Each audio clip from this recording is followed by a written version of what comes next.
শীত পড়ার পর থেকেই বরমশাইয়ের অনেকবার আবদার হয়ে গেছে পিঠে কবে খাওয়াবে, তাই আজকে বরমশাইয়ের আবদার মেটাতে বানিয়েছিলাম বউ সুন্দরী পিঠে। দিয়ে দিয়েছি 2 বাটি চালের গুঁড়ো, সামান্য একটু সুজি আর স্বাদ মতো লবণ, কিছুটা চিনিও দিয়েছিলাম। তারপরে অল্প অল্প জল মিশিয়ে একটা ব্যাটার তৈরি করে ব্যাটারটা রেস্টে রেখে এদিকে চলো পুরটা বানিয়ে নিই। কড়াইতে একটু দুধ দিয়ে তার মধ্যে দিয়ে দিলাম সামান্য একটু সুজি, একটু গুঁড়ো দিয়েছিলাম। তারপরে দেখো 100 গ্রামের মতন মাখা সন্দেশ দিয়ে আমরা পুরটা রেডি করে নিয়েছি। এইদিকে যে ব্যাটারটা তৈরি করে রেখেছিলাম তার থেকে কিছুটা আলাদা করে একটু ফুড কালার মিশিয়ে নিয়েছি। এটা এবার একটা বোতলের মধ্যে ভরে ঢাকনাটা একটা ছিদ্র করে নিলাম। কড়াইতে এবার একটু তেল ব্রাশ করে বোতল দিয়ে এরকম ঘুরিয়ে ঘুরিয়ে দেখো জিলিপির মতন পাকিয়ে নিয়েছি।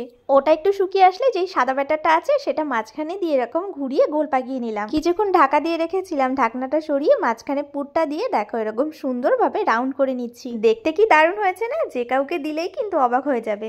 বানানোর পর প্লেটটা নিয়ে গিয়ে বরমশাইকে ডেকে বললাম, এই নাও তোমার বউ সুন্দরী পিঠে। মশাই একটু মুচকি হেসেই বলল, সত্যি আমার বউয়ের থেকে অনেক সুন্দর দেখতে হয়েছে।